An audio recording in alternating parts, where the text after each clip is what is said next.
In 1989, deep within a heavily restricted military zone in the freezing Siberian tundra, an unmanned Soviet radio array, designated UVB-70-6, began broadcasting a mysterious signal day and night. For nearly 4 decades, a rhythmic, hypnotic shortwave buzz echoed across global airwaves.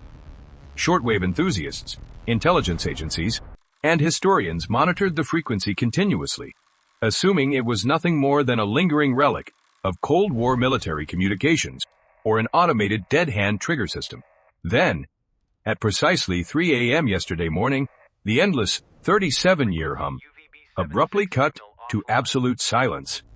Within seconds, a public webstream domain linked to historical signal archives went live, broadcasting an unedited high-definition video feed originating from a subterranean vault buried 600 feet directly beneath the frozen radio antenna. The camera feed revealed a sprawling vault constructed of thick, lead-shielded concrete walls that had remained untouched by human hands since the late 1980 seconds. In the center of the massive room stood an industrial cryogenic capsule, enveloped in dense, swirling clouds of vaporized liquid nitrogen. Heavy hydraulic valves along the perimeter wall began to turn automatically, venting supercooled pressurized gas directly into the sealed chamber with a deafening hiss as the dense fog slowly settled across the frosted floor. A heavy glass observation port on the side of the capsule became visible.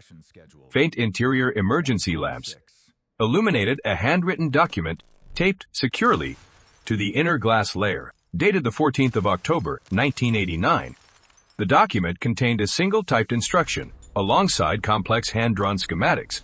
Protocol completed. Subject, decompression scheduled. Year 2026. Fine? Spiderweb-like fractures suddenly rippled across the reinforced glass window as internal atmospheric pressure equalized with the chamber outside. Heavy titanium locking clamps disengaged one by one, with sharp mechanical thuds, swinging the main capsule door outward into the room. Hours later, an official emergency response team arrived at the remote Siberian sector and breached the bunker's heavy outer blast doors with plasma-cutting tools. Guided by high-powered halogen floodlights, the responders stepped cautiously into the freezing, vapor-filled chamber, their flashlights cutting through the gloom. The cryogenic pod was standing completely open, its interior protective lining scorched, melted, and entirely empty.